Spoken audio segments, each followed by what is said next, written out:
ચલો આજે મારા છોકરાની ફરમાઈશ છે કે મમ્મી ટાકોસ બનાય. હવે મારા જોડે રોટી પડી છે તો હું બનાવું છું રોટીના ટાકોસ, પનીર ટાકોસ. હું કઈ રીતે બનાવું છું એ તમને બતાવું. ચાલો જો મેં છે ને અહીંયા એક નાનું ટામેટું લઈ લીધું છે કાપીને, ડુંગળી.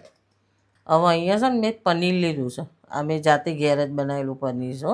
એને હું આવી રીતે નાખું છું. તમે ક્યુબમાં નાખવું હોય તો તમારે ક્યુબમાં એ કાપીને નાખી હવે ટુકડા કરી.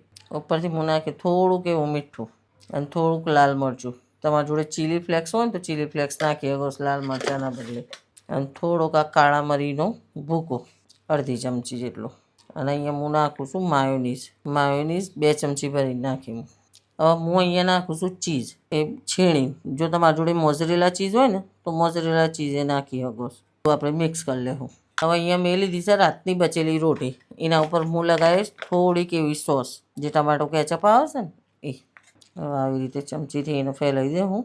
જો જે મસાલો બનાવ્યો હતો ને આપણે એને આવી રીતે એક સાઈડ આપણે લગાવી દેવું. હવે આ મસાલો લગાવ્યો ને એના ઉપર થોડીક એવી ચીઝ આપણે છીણીને નાખી દેવું. હવે એને આવી રીતે આપણે ફોલ્ડ કરી લેવું. ચલો આવી રીતે ફોલ્ડ કરી દેવાનું. એવા હું બધા બનાવી દઉં.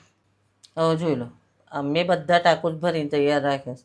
અહીંયા આપણે તવી મૂકી દીધી છે ગરમ થવા અને અંદર થોડુંક એવું તેલ લગાવી દીધું છે. હવે આ બધા એનામાં ગોઠવી દેવું આપણે. હવે એને શેકાવા દેવું થોડી વાર. જોઈ લો આપણા મસ્ત મજાના ટાકોસ શેકાઈ ગયા છે.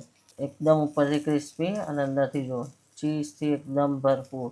હવે આ ટાકોસને આપણે કાઢી લેવું બહાર. જોઈ લો આપણા ચીઝથી એકદમ ભરપૂર અને ગરમા ગરમ ગરમરેલી વસ્તુથી બની ગયા ટાકોસ. જોઈ લો આપણા મસ્ત મજાના રોટીના એ પનીર ટાકો બનીને થઈ ગયા છે તૈયાર. તમે એક વખત ઘેર ટ્રાય કરજો. તમને ટાકોસ ભાવશે કે ના એ મને કોમેન્ટ કરીને કહેજો.